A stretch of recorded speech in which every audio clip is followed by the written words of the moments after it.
Olá, bom dia. Que alegria nós estarmos juntos nesse domingo, nesse dia do Senhor, nesse dia dedicado a Ele, em que nós devemos trabalhar mais a nossa espiritualidade, ir ao encontro dele por meio da missa e também ter esse encontro com os nossos irmãos, não é, Flávio? Bom dia. É verdade, o domingo é sempre um dia especial porque celebramos a ressurreição do Senhor a cada domingo, a cada Santa Missa e porque sempre temos a oportunidade de estar mais perto das pessoas, de reencontrar os amigos na igreja e de, sobretudo, receber uma mensagem especial a cada domingo. Nesse tempo, especialmente por vivermos o advento, essa espera ansiosa pela chegada do Salvador. Uma manhã de espiritualidade também aqui na Rede Meu Norte. Você acabou de assistir a missa, no momento de fé, e tem aqui das 7 às 8 horas da manhã a oportunidade de rever os melhores momentos da semana, aquelas matérias e entrevistas que foram ao ar aqui no programa Em Tuas Mãos. E para começar com chave de ouro, nós convidamos a você a receber conosco a oração do dia, preparando o nosso coração para esse programa Em Tuas Mãos especial deste domingo, dia 14 de dezembro. Acompanhe com a gente. Ó Deus de bondade, que vedes o vosso povo esperando o fervoroso Natal do Senhor, dai chegarmos às alegrias da salvação e celebrá-las sempre com intenso júbilo na solene liturgia. Por nosso Senhor Jesus Cristo, vosso Filho, na unidade do Espírito Santo. Amém.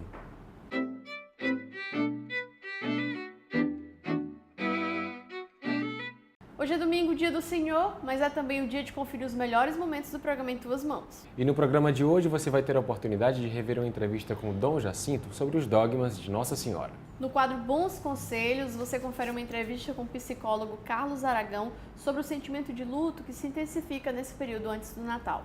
Na série especial de Natal, a reportagem que mostra a tradição de se realizar as novenas de Natal. No quadro Igreja em Ação, você confere a devoção dos leigos da Igreja de São Benedito, que tem uma devoção muito especial a Santo Antônio. E no Artistas da Fé dessa semana, o precioso trabalho dos artesãos do bairro Poti Velho, especialmente voltados para esse tempo. Tudo isso e muito mais você confere no programa Em Tuas Mãos, especial deste domingo. Na última segunda-feira, Dom Jacinto Brito esteve participando aqui do nosso programa, dando uma entrevista sobre os dogmas de Nossa Senhora, um assunto bastante pertinente e bem interessante, que você tem a oportunidade de rever a partir de agora. Veja com a gente.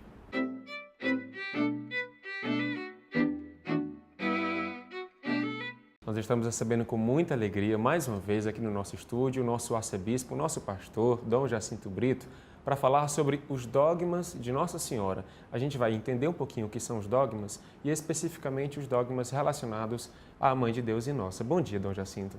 Bom dia, Flávio. Bom dia, Carla Neri. Bom dia, telespectadores. É uma alegria tê-lo mais uma vez no nosso programa. Que bom, ainda mais nesse dia da Imaculada Conceição, um dia que me é particularmente caro, porque além da devoção mariana, nesse dia também eu fiz a minha primeira Eucaristia 60 anos atrás. Que maravilha, parabéns. Obrigado. Dom Jacinto, a gente queria começar o programa de hoje explicando para as pessoas o que são os dogmas. Nem todo mundo sabe o que significa. Explique para a gente um pouco mais sobre isso. É importante a gente saber que dogma é uma verdade da fé baseada na palavra de Deus, e só pode ser assim, baseada na palavra de Deus, embora nem sempre esteja literalmente escrito assim na Bíblia. Mas ela tem que estar fundamentada radicalmente na Sagrada Escritura e na tradição viva da Igreja. Em relação a Nossa Senhora, quantos e quais são esses dogmas? No início da Igreja, não havia uma questão propriamente sobre a pessoa de Maria à parte. Havia a preocupação de conhecer quem é Jesus, sua natureza humana, sua natureza divina, como era isso em uma única pessoa. Então, a partir da pessoa de Jesus, da sua atuação no mundo, é que a Igreja teve que se perguntar, e Maria, em tudo isso, o que ela era? O primeiro dogma, que se assim quisermos chamar mariano, que se refere diretamente a Nossa Senhora, é o dogma da maternidade divina de Maria. Foi proclamado em Éfeso no ano de 431. E ali o debate era esse: Jesus é Deus e homem desde o início da sua concepção, ou ele só se tornou Deus e homem depois de nascido? Dependendo da resposta, Maria poderia ser chamada Mãe de Deus ou então apenas Mãe do homem Jesus. Dom Jacinto, além desse dogma, quais são os outros relacionados? Temos um outro que também está ligado ao início do cristianismo até o quarto século, também se referindo da origem de Jesus. Jesus, de fato, não tem origem humana, ele tem origem divina. E a virgindade de Maria é exatamente esse atestado. Jesus é um dom de Deus para nós. Não é fruto de uma concepção natural, de uma vontade humana. Não nasceu da vontade do homem e da mulher, mas nasceu de Deus. Então, Maria Virgem, concebendo por obra do Espírito Santo, deixa claro que Jesus, vindo ao mundo, é um dom de Deus, ele não é simplesmente fruto de um desejo humano. E a virgindade perpétua de Maria, nós podemos dizer assim, que seria estranho que depois de conceber Jesus desta forma, ela fosse ter outros filhos. Poderia ter tido. O matrimônio é santo, a sexualidade é criatura de Deus, né? Ela vivida no plano de Deus só tem tudo de nobre, de grandioso e de abençoado. Mas, sendo totalmente de Deus, Maria, com certeza, se entregou inteiramente a Ele, mesmo vivendo sua vida de família. E José, tendo a revelação da origem divina do menino que estava no ventre de sua esposa, recebeu de Deus também a graça de se manter ao lado dela de uma maneira fraterna, de uma maneira respeitosa, de tal modo que Nossa Senhora permanece virgem antes, durante e depois do parto. Então, o senhor falou que teve o dogma da Mãe de Deus, da Imaculada Maria, Conceição. Mãe de Deus. Não, falei da maternidade Maternidade divina de Deus. e da virgindade de Maria. Agora, os dois outros dogmas marianos são dogmas mais modernos, no sentido de mais próximos a nós do tempo. A Imaculada Conceição, por exemplo, foi proclamado no dia 8 de dezembro de 1854. Era um momento de um grande racionalismo no mundo. Havia até um templo em Paris, e eu já tive a ocasião de estar diante dele, a Deus a razão.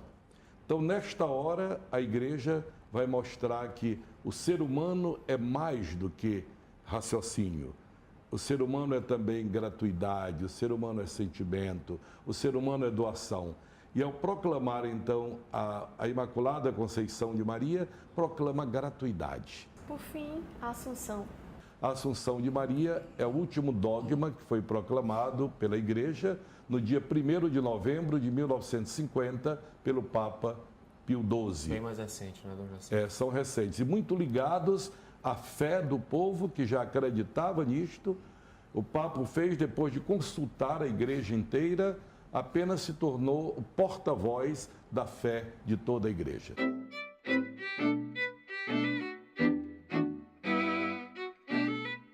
Assim como a entrevista de Dom Jacinto, também foi ao ar na segunda-feira um belo testemunho de uma família que procura viver no dia a dia a sua fé. Acompanhe mais essa história.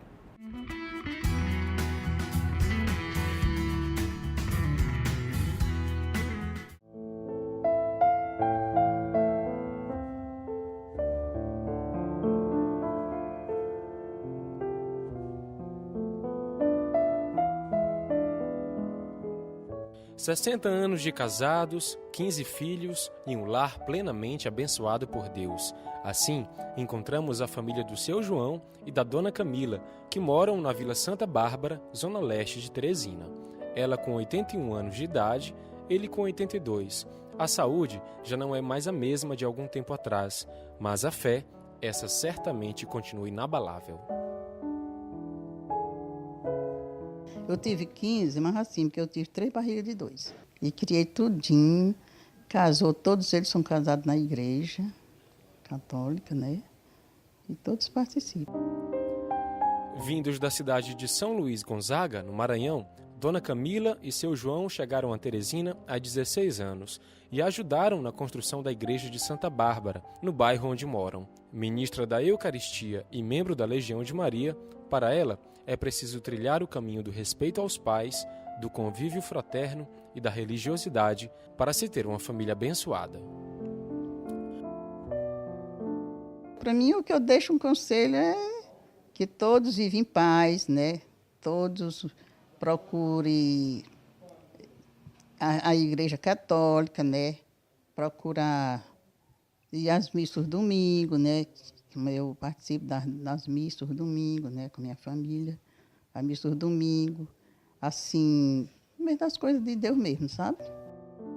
E quando pergunto se há algum segredo especial para tantos anos de casamento, seu João é taxativo. Não, segredo? Não tem segredo nenhum, não. Tem não. Dos 15 filhos gerados, apenas 9 sobreviveram após o parto. Antônia Lopes é a mais nova. Assistente social e técnica em enfermagem, ela mora com os pais e ajuda nos cuidados com a saúde. Para ela, a palavra-chave é gratidão. Eu tenho eles como exemplo, né? Que não é à toa, né? Não é qualquer um, como eu digo, que chega a 81 e 82 anos e 60 anos de casados, né? Juntos, né? Porque o que nós vemos é que o matrimônio, a instituição, o sacramento em si, as pessoas hoje não estão dando tanto valor devido, né? E graças a Deus que eles ainda estão aí dando exemplo disso para todo mundo, tanto para a família como para a comunidade.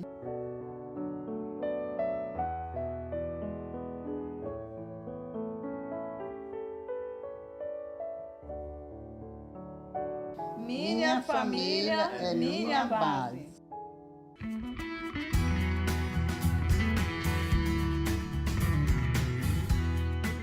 Agora, no quadro Interação, nós vamos mostrar mais uma dúvida de um telespectador, mostrando alguma questão relacionada à nossa igreja. Acompanhe com a gente nesse quadro.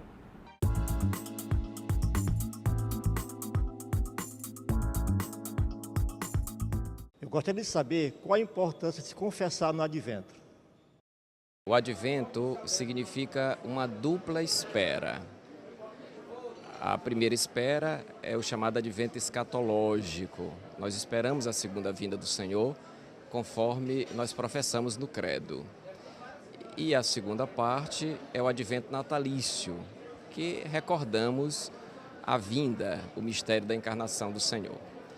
Para essa espera, a penitência, a confissão, ela é de fundamental importância porque nos reconciliamos com Deus, com o outro e consigo.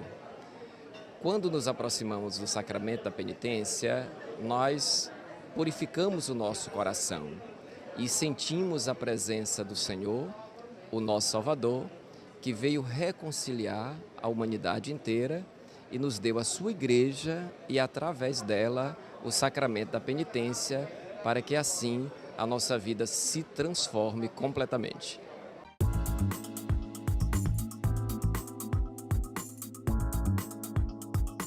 Gostou dessa dúvida? Você tem a oportunidade de interagir conosco enviando as suas perguntas para o e-mail programaemtuasmãos@gmail.com. Nós vamos para um rápido intervalo, mas nós voltamos em instantes. Nessa semana foi ao ar a segunda matéria da série especial sobre os preparativos para o Natal, o tempo do Advento. São curiosidades que nós transformamos em pautas e você confere a reportagem que exibimos nessa semana.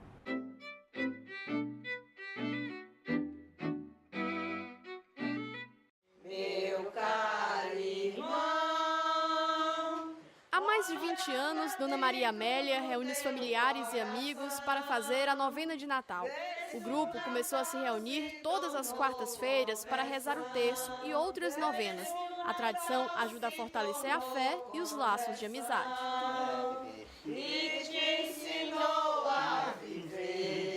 A gente começou rezando o terço no mês de maio, né? Aí quando chegou a época do Natal, nós recebemos os livros lá da igreja e começamos a fazer também o Natal, né? Aí rezamos 9 noites, às vezes até mais, porque as pessoas querem nas casas, né? Então, às vezes reza mais do que 9 noites do Natal. Minha mãe que acompanhava, ela não faltava uma novena, um terço, nem nada, né?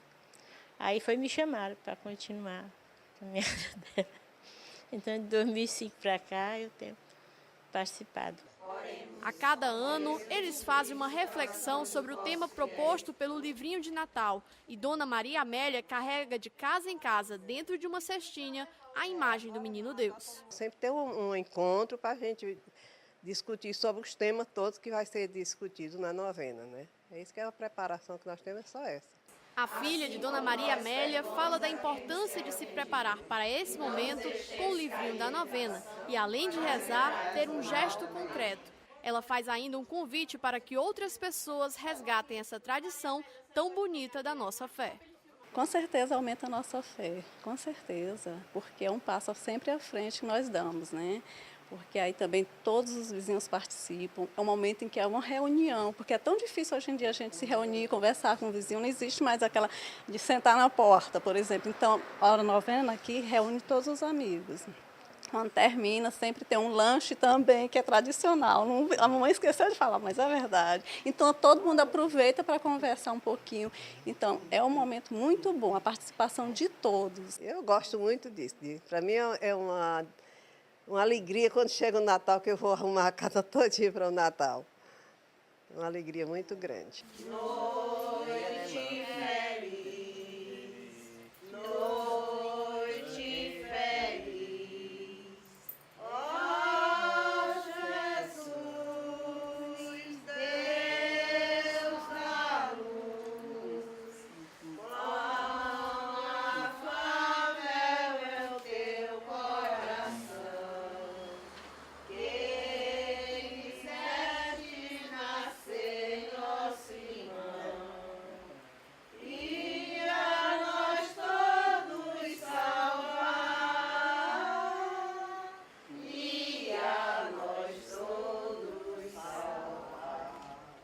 Minhas amigas, neste Natal eu desejo a todas vocês muita paz, muita alegria, que nós façamos uma novena de Natal com muita fé, com muita luz, para que a chegada do Menino Jesus lhe traga muita paz.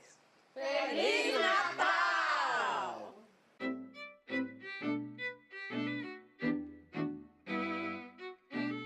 O quadro Igreja em Ação dessa semana trouxe uma bela reportagem sobre a devoção a Santo Antônio. São os leigos da Igreja de São Benedito que contam pra gente um pouco mais sobre essa devoção. Acompanhe.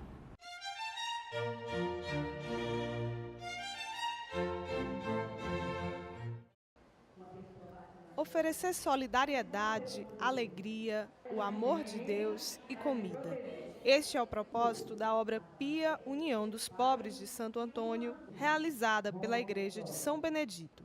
A obra iniciou há mais de 75 anos pelos freis capuchinos, que seguem a memorável ação iniciada por Santo Antônio. A igreja é chamada a ser solidária com os que sofrem e é o gesto mais concreto que são as necessidades do dia a dia, que é comer. Então, a igreja se mobiliza, a nossa paróquia desperta nas pessoas o senso da solidariedade e da partilha, e assim a gente vai contribuindo para a melhoria das condições de vida de muitos irmãos que são realmente carentes. O projeto oferece ainda alimentação, serviços de saúde, oficinas de artesanato e evangelização envolvendo mais de 150 pessoas. Esse projeto ele tem 3 níveis de participação. Dos cadastrados, que seriam os idosos que são assistidos, nós temos 150. Mas temos também os voluntários, senhoras, senhores, que querem ajudar a atender aos idosos nos dias de quarta-feira pela manhã, são chamados voluntários. E depois temos os sócios benfeitores, que são os devotos de Santo Antônio, que se comprometem de distribuir, de ajudar materialmente para que esta obra realmente aconteça. Professora aposentada, Dona Diva, é só alegria ao passar os seus conhecimentos da arte que faz parte da sua vida, sendo instrutora da oficina de bordado. Como Deus me acumulou de muitos dons, e eu sei fazer todo tipo de trabalho, eu tenho que transmitir para os outros porque eu sei, para não morrer comigo. A solidariedade destas mulheres que doam conhecimento e alegria é refletida no rosto e na fala de todas as idosas que participam deste projeto. Da minha frequência aqui, ouvindo o Evangelho, ela lendo o Evangelho, cantando e falando sobre a religião católica, sobre a igreja, cada vez mais eu me sinto feliz. E aqui eu me sinto muito bem. Quando eu venho para cá, eu me sinto muito feliz. As produtoras daqui são muito boas. A senhora que dá a palestra é muito eficiente, muito boa mesmo. Eu me sinto muito feliz quando eu venho para cá mesmo. Muita coisa boa. Ensina a rezar, ensina a ter muita fé em Deus.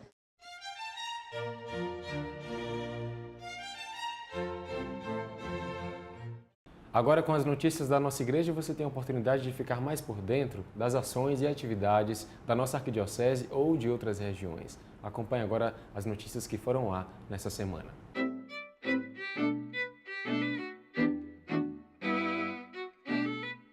Padres e diáconos da Arquidiocese de Teresina se reuniram no último dia 4 de dezembro em momento descontraído de confraternização. O encontro aconteceu no sítio Cafarnaum, zona sudeste de Teresina. É o advento, é época de preparar o coração, preparar a alma, preparar a nossa vida para acolher Jesus que vem.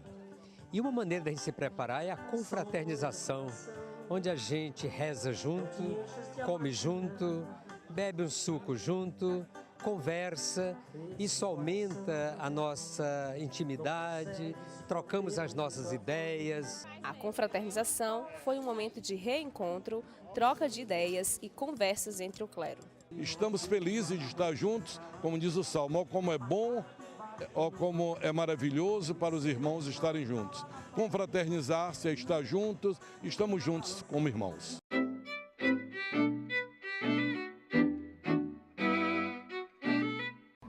O Movimento Apostólico de Xansten celebrou no último domingo, na Arquidiocese de Teresina, o centenário da Aliança de Amor. A festa em honra à Mãe Rainha teve como programação uma procissão pelas ruas do centro de Teresina e, em seguida, uma missa na Catedral de Nossa Senhora das Dores, celebrada por Dom Jacinto Brito, arcebispo metropolitano. Essa festa que nós celebramos, porque nós já passamos o ano todo preparando as famílias para quando chegar esse mês de dezembro a gente fazer a coroação da nossa Mãe Peregrina aqui na Arquidiocese de Teresina. Grupos do movimento, tanto da capital como do interior, estiveram presentes no momento celebrativo, cada um com a sua capela peregrina em homenagem à Mãe Rainha. Toda segunda-feira a gente junta todo mundo, reza o terço. Nós chamamos tipo o cenáculo da Mãe Rainha, que a gente faz toda segunda-feira. Rezamos o ofício, rezamos o terço da Mãe Rainha. O movimento foi fundado mundialmente em 1914 e tem como missão contribuir com a oração e a unidade das famílias. Foi criado o santuário lá em Xansten, lá vem todas as graças, ela vem educar as famílias, vem formar as famílias, né, dentro da nossa religião. As famílias recebem mensalmente a visita da Mãe Peregrina e realizam sua aliança de amor através do seu pequeno santuário. Ao adentrar nossas casas, ela também leva não em primeira instância a sua pessoa, mas a pessoa do seu Filho Jesus Salvador. Ao entrar em nossas casas, é como que ela diz, olhe para ele, olha para aquele que traga, aquele capaz de nos consolar, de nos dar paz, tranquilidade, segurança, certeza.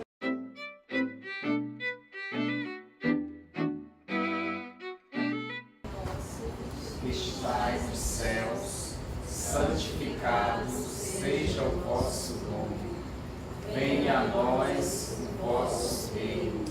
Seja feita a vossa... A coordenação arquidiocesana da catequese concluiu na última terça-feira, dia 9, a formação da primeira turma do curso de Libras, capacitando cerca de 20 catequistas para o trabalho junto às pessoas com deficiência. O curso é realizado em 2 blocos de 8 meses cada. E além da aprendizagem teórica e prática sobre as Libras, os alunos também aprendem como utilizá-las quando o assunto são os sinais religiosos. A conclusão da primeira turma também ocorreu junto com o encerramento do primeiro bloco da segunda turma do curso. O Eliane Stefanini é intérprete profissional e instrutora do curso. Ela reforça a importância desse ensino para a inclusão social dentro da igreja. Qual a importância desse curso para o desenvolvimento da nossa igreja? Bom, é levar a palavra de Deus, né, ao deficiente, ao surdo. Ele tem que saber o que é o Deus, né? Ele tem que sentir o que é aquilo ali. Então, a gente está fazendo esse trabalho para isso, né? Para que nós possamos passar na língua deles. A catequista Maura Rosângela, da Paróquia Cristo Libertador, é uma das participantes da segunda turma do curso e fala do privilégio em fazer parte desse ensino. Estou gostando muito, aprendendo bastante e digo a vocês, não é fácil. Não é fácil, mas também não é impossível, né? Tudo que a gente faz com amor, que a gente faz com carinho, em primeiro lugar colocando Deus no nosso plano, tudo dá certo. Além dela, outros catequistas de diversas foranias da Arquidiocese também participam do curso. Uma nova turma será aberta.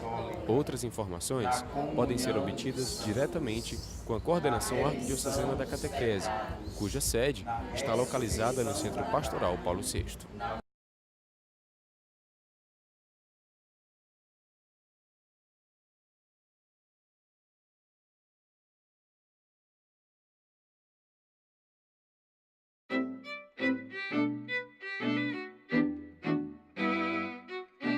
O programa vai agora a um rápido intervalo comercial e esperamos por você no próximo bloco. No quadro Bons Conselhos dessa semana, o psicólogo Carlos Aragão conversou conosco sobre um tema muito importante, que é o sentimento de luto, que se intensifica próximo ao período do Natal. Você acompanha detalhes nessa entrevista.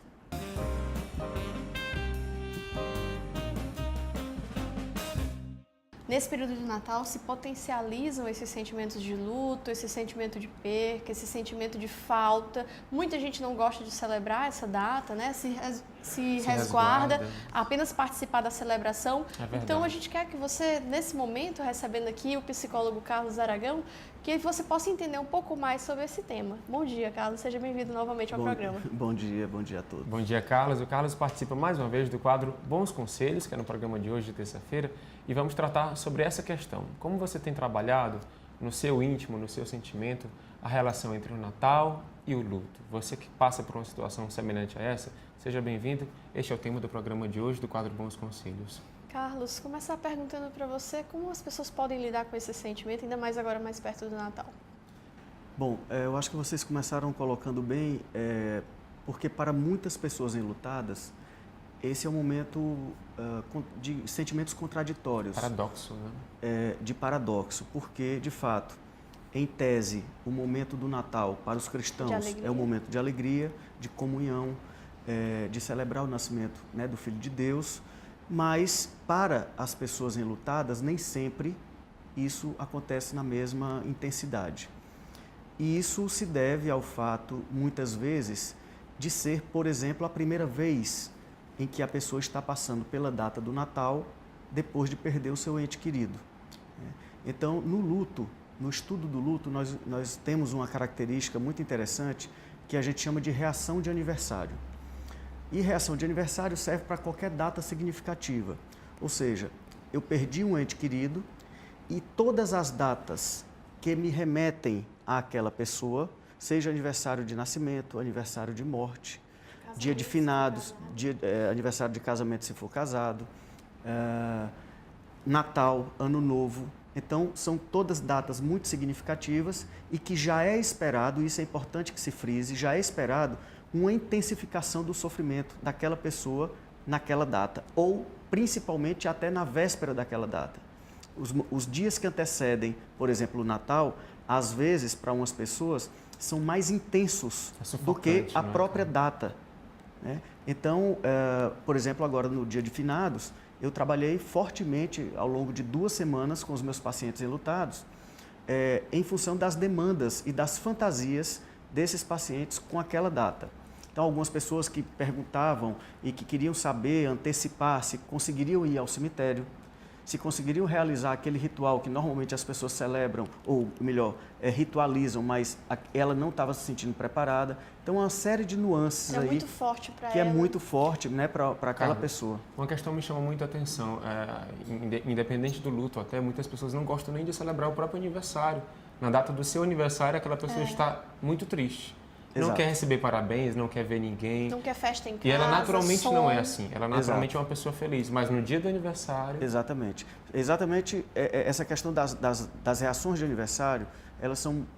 Na verdade, é importante que a gente procure entender um pouco do mundo daquela pessoa e das circunstâncias daquela pessoa naquele momento. Sim. Eu não querer participar, por exemplo, de um ritual do Dia de Finados ou de Natal esse ano, não quer dizer, por eu estar sofrendo tremendamente, não quer dizer que no ano que vem eu já não esteja mais preparado para isso.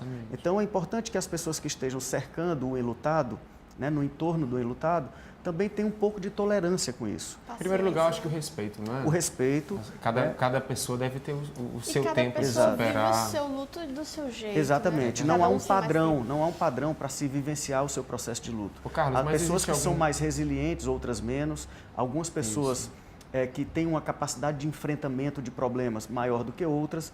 Então, tudo isso tem que ser levado em consideração. Carlos, qual é o caminho para se trabalhar isso de uma forma que não seja tão dolorosa para essas pessoas e que, de certa forma, também não afete tanto a família? Porque, às vezes, a própria família termina sendo atingida por aquele sentimento ruim e fica aquele clima... Exato. Verdade. Bom, eu sempre parto do princípio, para qualquer situação da nossa vida, especialmente para os meus pacientes enlutados, que eles respeitem os próprios limites.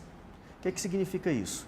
De repente, você está enlutado e você não consegue vislumbrar a possibilidade de reunir a família nesse Natal, ou de participar da reunião de família nesse Natal, porque você acha que não vai dar conta, emocionalmente falando.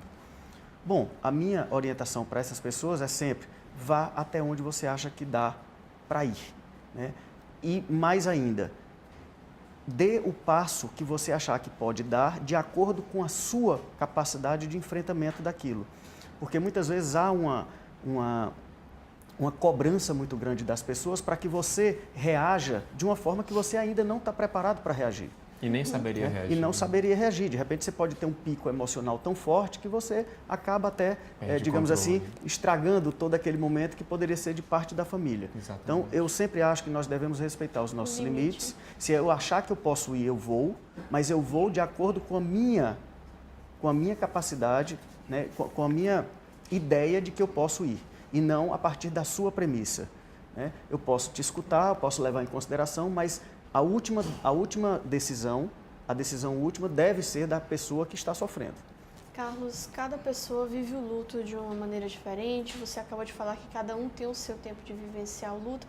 Eu queria saber se existe assim, alguma forma que a gente possa ajudar, porque numa mesma família, às vezes uns parece que sentem mais do que os outros e se apegam muito a esse sentimento. E aí, às vezes, a família deixa de celebrar algumas datas que são importantes por consideração a uma pessoa. Como trabalhar isso na família? Quando você tem um ambiente propício, um ambiente interessante, um ambiente bacana dentro da família, você consegue negociar isso. Ou seja, você quer participar desse ritual e eu não quero. Bom, então você participa e eu não participo. Quando você tem um clima mais hostil, em que todos cobram de todos e não respeitam uns aos outros, isso fica mais difícil negociar, porque é meio que um esquema de imposição. E esse, para mim, é sempre o pior caminho. E é importante o que você disse, porque muitas vezes as famílias tendem a tentar dimensionar a dor de um membro ou de outro. Ou seja, o meu pai sofre mais do que a minha mãe pela perda do meu irmão. Bom, primeiro que eu não sei medir a dor do outro. Isso é apenas uma ideia que eu faço. De repente, o meu pai voltou a trabalhar antes da minha mãe. Então, eu posso supor que por ele ter voltado a trabalhar antes, ele está sofrendo menos. Não é verdade. Ele já está recuperado. Não é verdade.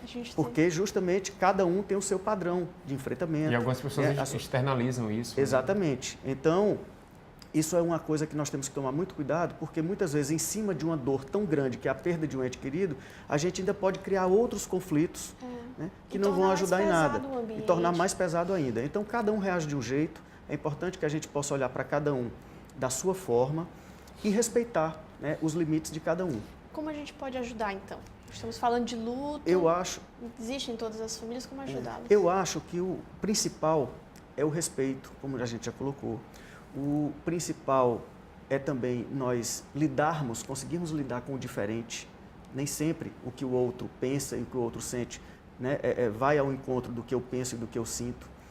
E a escuta, né? Ou seja, você, para aquela pessoa que está sofrendo, seja seu parente, seja seu amigo, num momento como esse, que está enlutado, véspera de Natal, talvez o mais importante para ele seja falar dos seus sentimentos, falar da sua dor.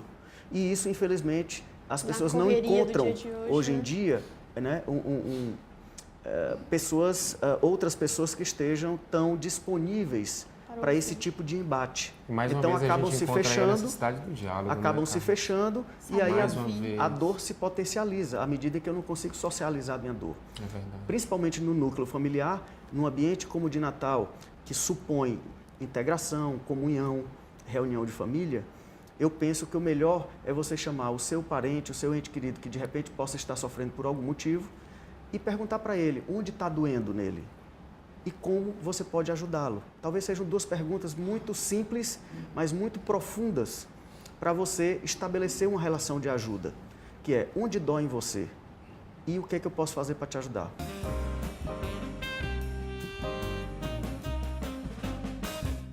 O Papa Francisco agora tem uma mensagem que vai tocar o seu coração e nós preparamos especialmente para você, uma mensagem do Santo Padre. Acompanhe.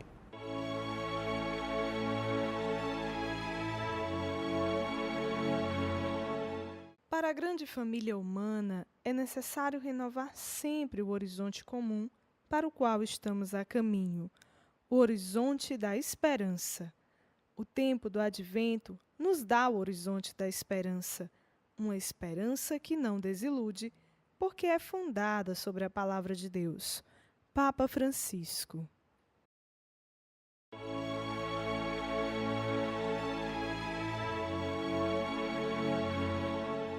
Depois de ouvir a mensagem do Papa Francisco, nós convidamos você para, no quadro Exemplo de Santidade, conhecer um pouco mais sobre a história e a vida dos santos da nossa igreja.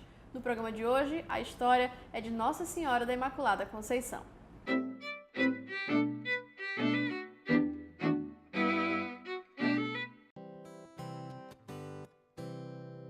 Sede em meu favor, Virgem soberana, livrai-me do inimigo com vosso valor. Hoje o exemplo de santidade traz a história da rainha de todos os santos, Nossa Senhora da Imaculada Conceição. Só Deus, em pessoas três, agora... Muitos doutores da Igreja Oriental, ao exaltarem a grandeza de Maria, Mãe de Deus, usavam expressões como cheia de graça, lírio da inocência, mais pura que os anjos. Portanto, em 1304, o Papa Bento XI reuniu na Universidade de Paris uma assembleia dos doutores mais eminentes em teologia para terminar as questões sobre a Imaculada Conceição da Virgem. Virgem do pecado, antes que nasci. O franciscano João Duns Escolto mostrou o quanto era sumamente conveniente que Deus preservasse Maria do pecado original, pois a Santíssima Virgem era destinada a ser mãe do seu filho. O Senhor a preservou, antecipando-lhe os frutos da redenção de Cristo. Os anjos, Senhora, sois forte esquadrão. A doutrina da Imaculada Conceição de Maria, no seio de sua mãe Santana, foi introduzida no calendário romano. A própria Virgem Maria apareceu em 1830 a Santa Catarina Labouré, pedindo que se cunhasse uma medalha com a oração: Ó Maria concebida sem pecado, rogai por nós que recorremos a vós. No dia 8 de dezembro de 1854, através da Bula Inefabilis Deus do Papa Pio XI, a Igreja oficialmente reconheceu e declarou solenemente como dogma Maria isenta do pecado original. A própria Virgem Maria, na sua aparição em Lourdes, em 1858, confirmou a definição dogmática e a fé do povo, dizendo para Santa Bernadette e para todos nós: Eu sou a Imaculada Conceição. Nossa Senhora da Imaculada Conceição, rogai por nós. É um só Deus, em pessoas três, agora e sempre e sem fim. Amém. Deus vos salve, trono do grão Salomão, arca do concerto, velo de Gedeão.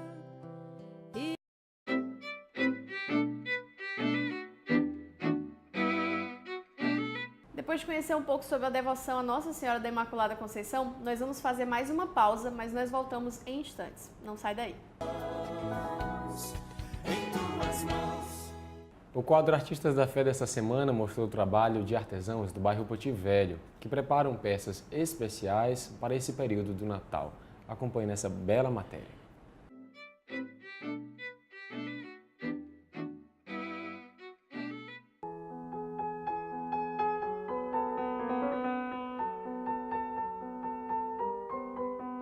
O Artista da Fé de hoje traz a história e a fé dos artesãos do Poti Velho, especialmente os que dedicam parte do seu tempo fazendo belos presépios para este período natalino.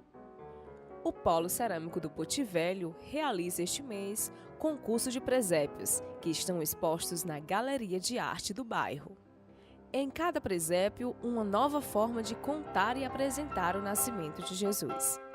Os artesãos Reginaldo Ferreira e Delvis Carter, ambos com presépios inscritos no concurso, explicam que ter a sua arte reconhecida pela comunidade é gratificante e muito estimulador para qualquer artista. Eu me sinto muito bom, satisfeito, porque acho que o trabalho que a gente está mostrando está sendo reconhecido. E aí, através da minha família também, que me ajuda bastante, que eles fazem as pinturas das peças, e eu produzo a peça e eles pintam, e está dando um maior sucesso para a gente, está muito bom. Esse agora que, a partir desses presépios agora, vão ser mais reconhecidos, né? E estou gostando muito. Como é que você se sente sendo artesão?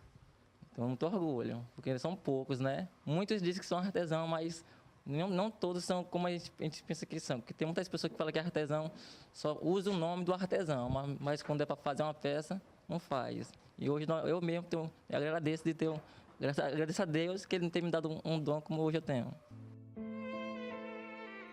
O trabalho manual e delicado com argila surge aos poucos e vai criando formas e histórias encantadoras em cada peça. Delvis é artesão há 17 anos, após aceitar o convite do seu irmão para trabalhar com a argila, que hoje, além de ser o sustento de sua família, é onde o artesão sente-se realizado, principalmente por poder retratar, através da arte, histórias incríveis, como é o caso do nascimento de Jesus. Eu acho tão emocionante que a gente está fazendo em Jesus, Maria, a gente fica com aquela inspiração. Cada vez que a gente pega nela, no Jesus, a gente fica com mais aquele estímulo de caprichar, que é uma coisa tão bonita, né, nesse tempo aqui para a gente fazer. E por isso que eu digo que eu gosto de fazer presépio, porque através das imagens que a gente inspira que mais crescer mais em cima disso. Iniciados com São Francisco de Assis, os presépios inspiram artistas pelo mundo. A maioria une a arte e a fé para realizar trabalhos que encantam a todos. Tentei criar uma peça daqui do nosso bairro, a origem daqui mesmo. Como assim, um pescador, nosso trabalhador aqui do dia a dia do nosso bairro. Aí eu criei assim, esse modelo assim dos Rei Mago, cada um com a sua coisa diferente. Eu fiz um vindo de canoa, o outro fiz um artesão representando eu mesmo, o outro fiz um carroceiro, que é um trabalhador que muita gente não vê, mas é um trabalhador. A Maria eu fiz representando as mulheres, a lavadeira. José eu fiz carpinteiro, como sempre ele foi carpinteiro. E isso veio de mim mesmo, eu criei com a característica do Poti Velho, tentando agradar todo mundo, mais mesmo do nosso bairro.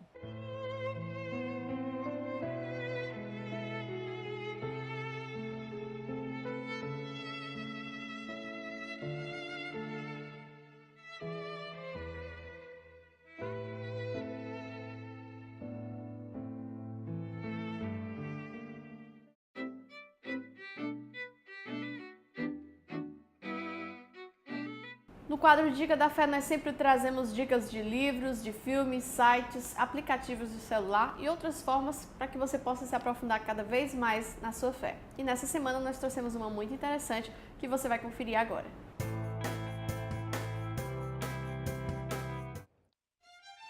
Durante o Advento, o clima de expectativa e ansiedade pela chegada do Salvador toma de conta de todos os cristãos. Nesse clima especial, a nossa dica da fé de hoje traz o livro Anjos Natalinos, de Ansel Grün, lançado pela editora Vozes. A publicação conta em detalhes os vestígios dos anjos ao longo das narrativas do Novo Testamento, esclarecendo seu significado e os efeitos de sua ação. São textos de meditação que levam o leitor a receber uma mensagem especial dos anjos natalinos. O livro é acompanhado por um belo marcador de página em metal com formato de anjo.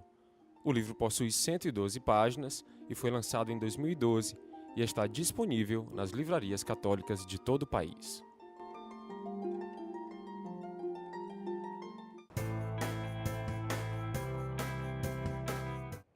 Antes de fecharmos o programa de hoje, nós temos o quadro Palavra do Pastor. Dom Jacinto trouxe para a gente uma reflexão muito especial.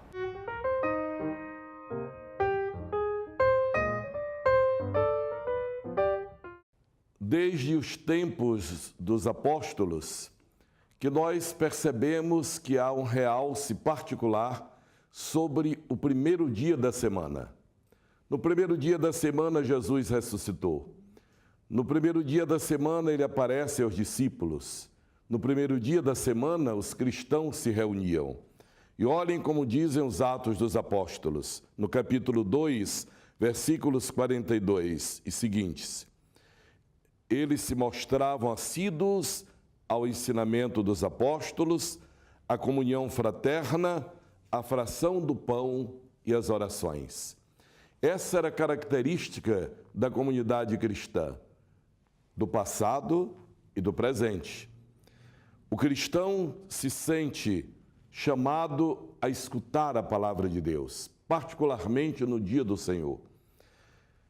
O cristão se sente convocado à fração do pão.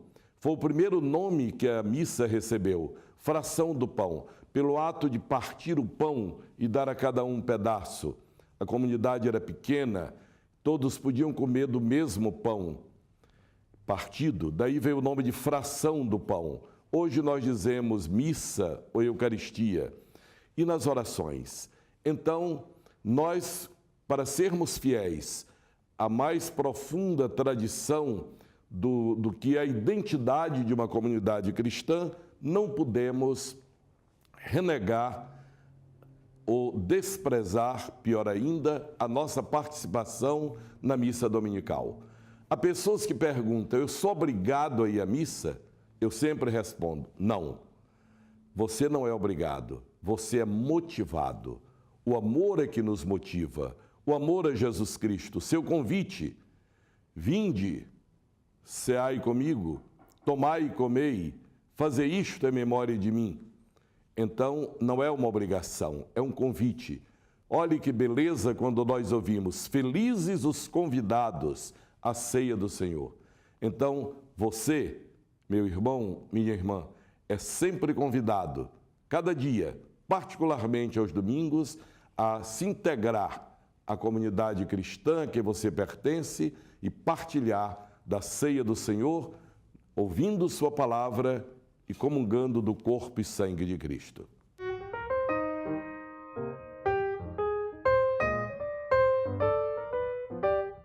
O programa Em Tuas Mãos especial deste domingo vai chegando ao fim. Nós agradecemos a você pela sua audiência, pela sua companhia sempre fiel aqui no programa Em Tuas Mãos, todos os dias bem cedinho ou pela internet, você que nos acompanha pelo Facebook e nosso canal no YouTube. Nós temos um encontro marcado amanhã, segunda-feira, às 6 horas da manhã aqui na Rede Meio Norte. E a gente aproveita a reflexão do dia de hoje para convidar você a participar da Santa Missa, na sua comunidade, na igreja mais próxima, rever os amigos e estar em comunhão com a sua comunidade. A gente espera amanhã, aqui na Rede Meio Norte, às 6 da manhã.